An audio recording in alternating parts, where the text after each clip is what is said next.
इस लेक्चर में हम लोग सॉल्व करेंगे एससी वर्मा साउंड का क्वेश्चन नंबर 44 से। देखा, find the greatest length of an organ pipe open at both and. जिसका दोनों एंड ओपन है वैसे ऑर्गन पाइप का ग्रेटेस्ट लेंथ बताइए। That will have it fundamental frequency in the normal hearing range. Fundamental frequency में है वो, तो फंडामेंटल फ्रीक्वेंसी होता है V/2L ओपन ऑर्गन पाइप का। और ये फंडामेंटल फ्रीक्वेंसी का जो मान दिया गया है,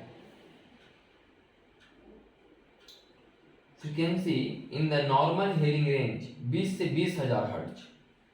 तो नॉर्मल हेयरिंग 20 से 20,000 हर्ट्ज, उसमें से निकालना है ग्रेटेस्ट वेवलेंथ।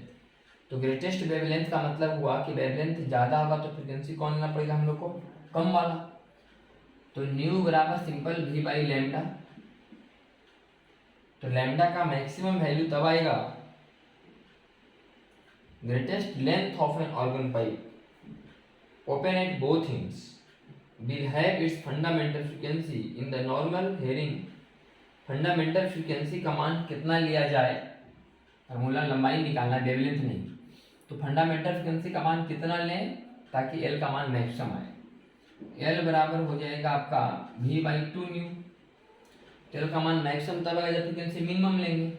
तो V का मान है 340 और फ्रीक्वेंसी का मान है 20 ले लेते हैं।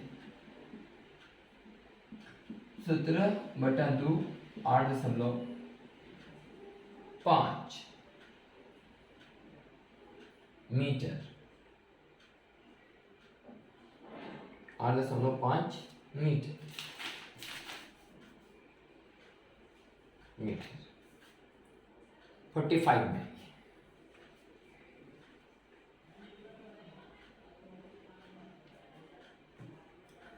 An open organ pipe has a length 5 centimetre. एक ओपन ऑर्गन पाइप का लंबाई 5 centimetre. Find the fundamental frequency of vibration of the pipe. तो ओपन ऑर्गन पाइप का फंडामेंटल फ्रीक्वेंसी होगा V/2L। तो 45 फंडामेंटल फ्रीक्वेंसी बराबर V/2L। V का मान दिया गया है 340, IL का मान दिया गया है 5 सेंटीमीटर। तो 5/100 2 50 5 10 3400 हर्ट्ज। क्या क्या हमारा 3400 हर्ट्ज। अब सवाल है कि what is the highest harmonic of the such A tube that is in the Audible range. Audible range में सबसे मतलब कि कितना नंबर हार्मोनिक होगा। What is the highest harmonic, highest harmonic कितना होगा। तो मान लें कि हाईएस्ट हार्मोनिक n है, तो n × 3400 बराबर ऑडिबल रेंज का सबसे मैक्सिमम वाला 20,000। तो n बराबर आ जाएगा 200/34। 200/34 आ रहा है 5.8। तो 5.8 हार्मोनिक, तो ये तो होगा 1 2 3 4 5 ऐसे होता है। इसका मतलब 5.8 तो होने वाला है नहीं। तो n बराबर कितना होगा आंसर 5। और 6 तो हो नहीं रहा है। इसका मतलब हाईएस्ट हार्मोनिक कितना मिलकर रह जाएगा, 5 ही मिलकर रह जाएगा। 5.8 का मतलब 6 नहीं, integral multiple of fundamental frequency. तो इंटीग्रल मल्टीपल कहाँ तक गया, 5 ही तक गया। फिर 5.8 है फ्रीक्वेंसी 20,000, 20,000 5.8 है फंडामेंटल का, लेकिन वो तो लेना होता तो फिर 6 वाला होता। तो 5 ही आंसर होगा इसका। ये हो गया आपका 45। 46 में देखिए,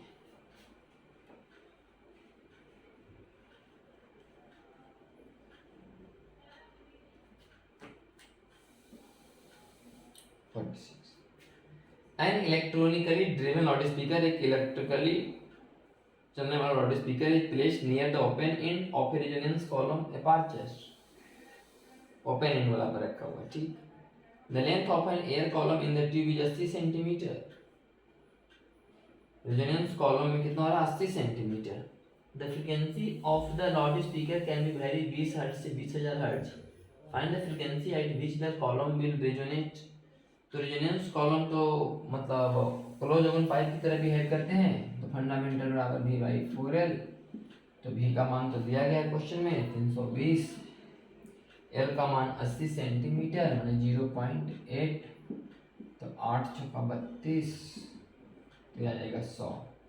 फ्रीक्वेंसी बराबर 100 हर्ट्ज। तो अब सवाल यह है कि the frequency of the loud speaker can be very between 20 hertz से 2000 हर्ट्ज तक। तो 20 हर्ट्ज से 2000 हर्ट्ज के बीच में कौन कौन है? 20 हर्ट्ज से 2000 हर्ट्ज के बीच में, तो 20 से 100 से पहले तो नीचे होगा ही नहीं करेगा, तो 100 अगला हो जाएगा दूना, नहीं अगला हो जाएगा 3 गुना, क्योंकि V/4L वाला है, क्लोज ओवन पाइप की तरह बिहेव करते हैं। तो क्लोज ओवन पाइप में कितना होता है? न्यू, 3 न्यू, 5 न्यू, फिर 7, फिर 9, फिर 11, फिर 13, फिर 1700, फिर 1900, ताकि 2000 तक तो पूछ ही रहा है, तो लास्ट जाएगा 1900 हर्ट्ज तक। ये हो गया आपका question number 46। 100 into 10 plus 1 n बराबर 0, तो 100 n बराबर 2, तो फिर 1, तो 300, फिर 500, ठीक 9 रखेंगे तो 18 1900, यही आंसर है। 47 में resonance column tube close oven pipe की तरह काम करते हैं।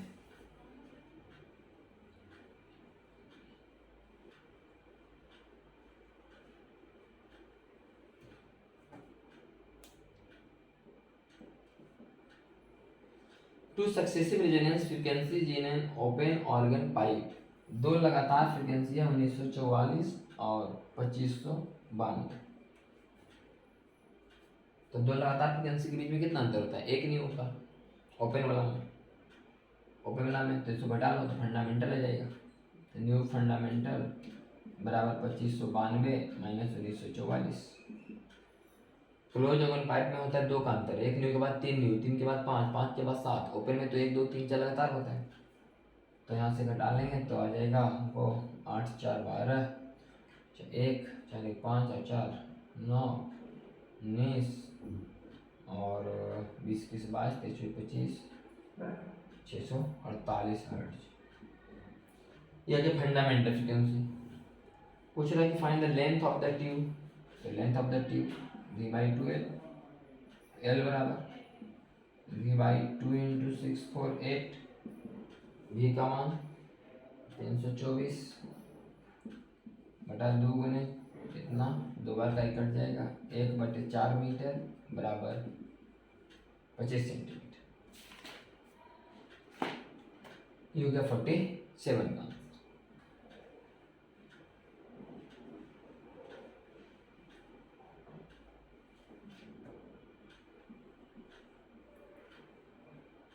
A piston is fitted in a cylindrical tube of a small cross section with the other end of the tube open.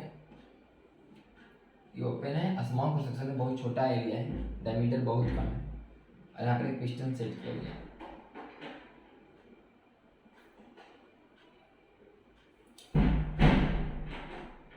The tube resonates with a tuning fork of frequency 512 hertz. जो tubes है resonates कर रहा है एक tuning fork से जिसका frequency 512 hertz है, मैंने इसका फ्रीक्वेंसी 512 हर्ट्ज है।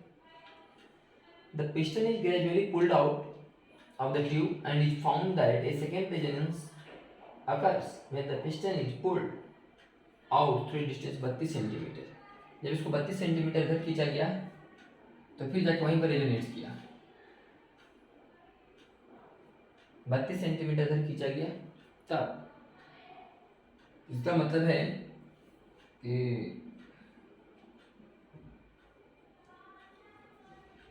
मतलब कि अगर यहाँ नोट्स है तो यहाँ फिर क्या बना नोट्स, तो नोट से नोट के बीच की दूरी λ/2 बराबर 32 सेंटीमीटर, तो λ बराबर 64 सेंटीमीटर। 48 में a piston is fitted in a cylindrical tube of a small cross section with the other end of the tube open. The tube resonates with a tuning fork of frequency 512 hertz. 512 frequency पर resonate कर रहा है ये वाला pipe piston मतलब cylindrical tube tuning fork से जिसका frequency 512 hertz. The piston is gradually pulled out of the tube, बाहर खींचा जा रहा है, and it is found that second resonance occurs when the piston is pulled out। तो second resonance कब मिलेगा? जब पिस्टन को इधर खींचा गया, पुल्ड आउट 32 सेंटीमीटर इधर किया गया तो सेकेंड रेजोनेंस मिला। तो एक इंड ओपन है, एक इंड यहाँ पर मान लिया जाए कि अगर इस तरह से आप बना सकते हैं ओपन क्लोज, तो फिर अगला क्लोज यहाँ पर होगा, तब सेकेंड रेजोनेट से होगा। तो इसका मतलब है नोड से नोड्स बोलिए चाहे एंटी नोड से एंटी नोड बोलिए जिस स्टूडेंट प्रेशर की भाषा में, तो लैम्डा बराबर कितना आएगा 64 सेंटीमीटर। सवाल क्या है कि 48 में कि calculate the speed of sound in the air of the tube. Speed of sound करना है, मतलब ये समझो कि रेजोनेंस कॉलम वाला मेथड ऐसा हो गया। ऐसे क्या था, कैसे होता था उसमें, यहाँ तक लिक्विड भरा होता था और फिर हम लोग लिक्विड को थोड़ा सा और पीछे कर लेते थे तो दोनों रेजोनेट्स करते थे एक ही जगह पर। तो यहाँ से यहाँ पीछे आता था थोड़ा सा ट्यूब, मुझे तो समझो कि पिस्टन कहाँ आ रहा है, पीछे आ रहा है। रेजोनेंस कॉलम ट्यूब में क्या होता था, पानी का लेवल होता था, फिर पानी का लेवल नीचे जाता था। यहाँ पर पिस्टन यहाँ है, पिस्टन यहाँ आ रहा है, तो ये हो गया आपका ओपन एंड, हो गया आपका क्लोजिंग। तो 32 सेंटीमीटर पीछे आने का मतलब λ/2 पीछे, λ/2। अब देखे थे आपको याद होगा रेजोनेंस कॉलम ट्यूब मेथड में ऐसे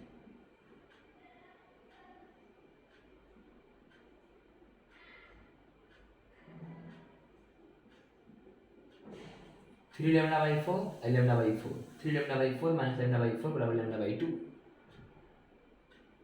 तो λ/2 32 सेंटीमीटर, λ/4 सेंटीमीटर, 0.64 मीटर। तो निकालना speed of sound, speed of sound भी बराबर न्यू लैम्डा। इसलिए चूंकि क्वेश्चन में दिया गया कि ट्यूब बहुत पतला है, बहुत पतला बहुत पतला बहुत पतला बहुत पतला है, तो इंडिकेशन नहीं लिया। इंडिकेशन कितना होता है 0.3D, इंडिकेशन 0.3D होता है, तो डायमीटर थोड़ा ज़्यादा रहता है तो इंडिकेशन लेना, तो इंडिकेशन नहीं लेना है। यहाँ पर बहुत पतला ट्यूब के बारे में लिखा गया है कि स्मॉल क्रॉस सेक्शन है इसका, बहुत छोटा क्रॉस सेक्शन नहीं दिया है। ऐसे रेजोनेंस कॉलम ट्यूब में इंडिकेशन लेते थे कि नहीं, यहाँ पर इंडिकेशन लेते थे कि L1 प्लस E बराबर λ/4। रेजोनेंस में क्या लिखा था कि λ/4 बराबर L1 प्लस E और 3λ/4 बराबर L2 प्लस E। फिर इसमें इसको घटाते थे तो था λ/2 बराबर L2 माइनस L1। जितना यहाँ पर नीचे है पानी का लेवल, इसको L2 बोलते थे, इसको L1 बोलते थे, सेम चीज। तो यहाँ से निकालना फ्रीक्वेंसी बराबर न्यू लैम्डा, न्यू का मान आ गया आपका कितना दिया गया 512 और लैम्डा का मान 0.64।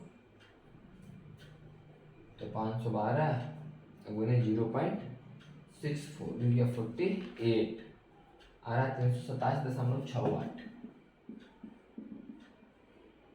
तो लगभग 328 मीटर पर सेकेंड। ये हो गया 48 का आंसर। 49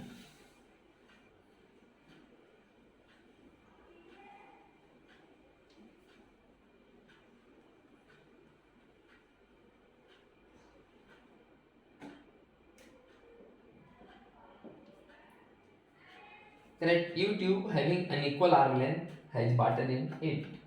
एक U tube है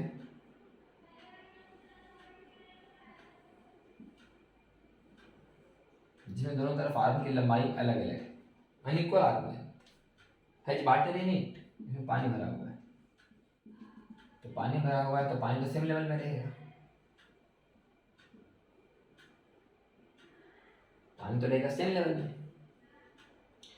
A tuning fork of frequency 440 hertz can set up an air in the shorter arm, shorter arm की तरफ फ्रीक्वेंसी 440 हर्ट्ज जब सेट किया गया ट्यूनिंग फॉर्क से, तो ये जो fundamental mode of vibration in the same tuning fork, तो ये फंडामेंटल मोड में बता रहा है। इधर क्या बता रहा है, फंडामेंटल मोड है। इसका मतलब V/4L बराबर 440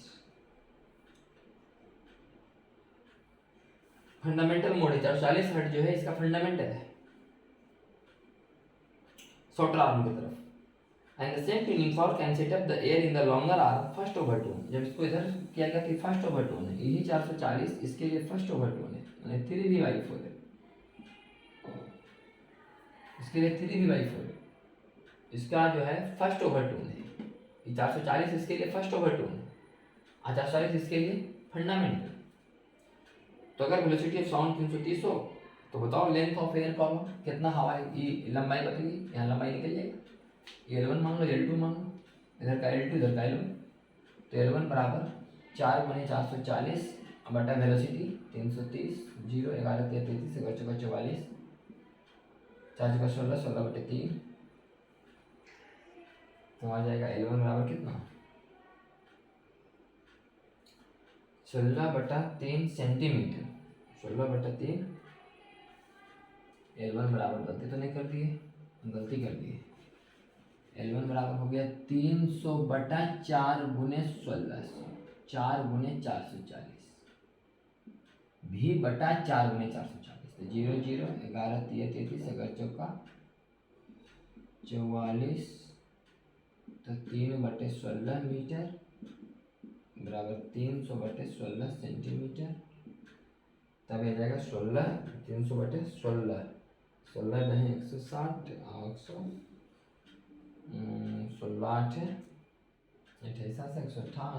8 28 128 और 160,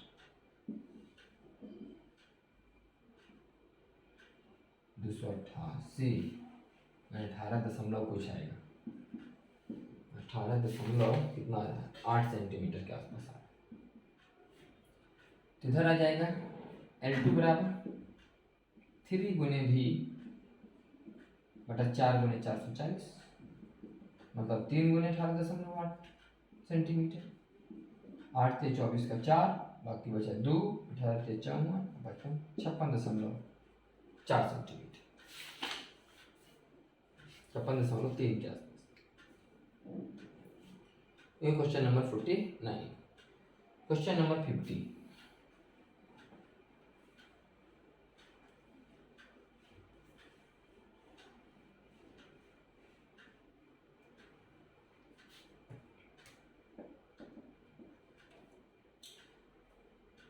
कह रहा है कि consider situation shown in figure, एक फिगर है,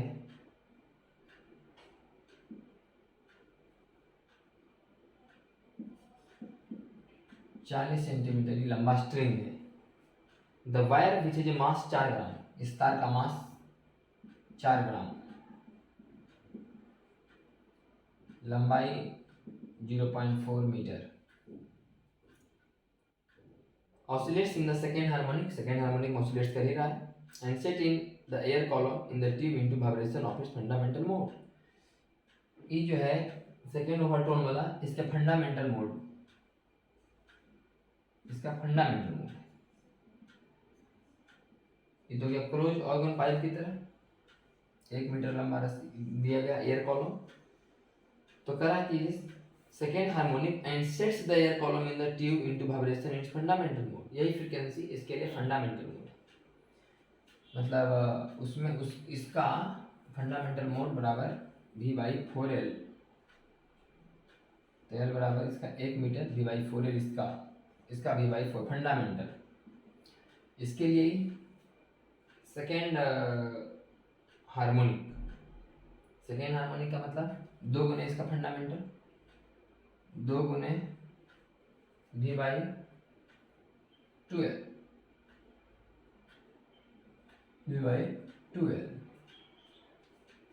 गुने V/12, इसका एल है, आई इसका एल, तो ये 2 से 2 कैंसिल, ये velocity of sound in air आई हो गया string, assume that the speed of sound in air is 340 metre पर second, find the tension in the wire, tension निकालना है वायर में, तो हवा में साउंड का स्पीड दिया गया है 340, तो 340/4 गुने 1 बराबर, V का मान कैसे निकलेगा, V बराबर T/μ का रूट, IL का मान 0.4, इसका सेकेंड हार्मोनिक, इसका फंडामेंटल, ये तो क्लोज पाइप की तरह है, तो फंडामेंटल बराबर V/4L, L का मान 1, आई तो सेकेंड हार्मोनिक में है, तो ν/2L का दूना, V/2L का दूना, V है velocity, velocity of sound wave in string, ये थोड़े ना दे रहे velocity of sound in string, तो हवा में दे रहे, हवा में हम मान पुट कर दिए, आई तो velocity of sound in string होना था T/μ का रूट ओवर बराबर 0.4, एक कटेगा कितना 10 बार का, आई कट जाएगा 0 से 0, तो 34 का स्क्वायर बराबर T/μ, T/μ बराबर 34 गुने 34, तो 34 गुने 34 कितना आ जाएगा, तो T बराबर 34 गुने 24, 34 11 56, 34 गुना 34, 11 अगुने म्यू, म्यू का मतलब मास पर यूनिट लेंथ, तो मास पर यूनिट लेंथ ये घटेगा 10 बार का, 2 अंक के बाद दशमलव, 11.5 मीटर, 11.5 मीटर, 11.6 मीटर के आसपास। ये हो गया क्वेश्चन नंबर आपका 50 का।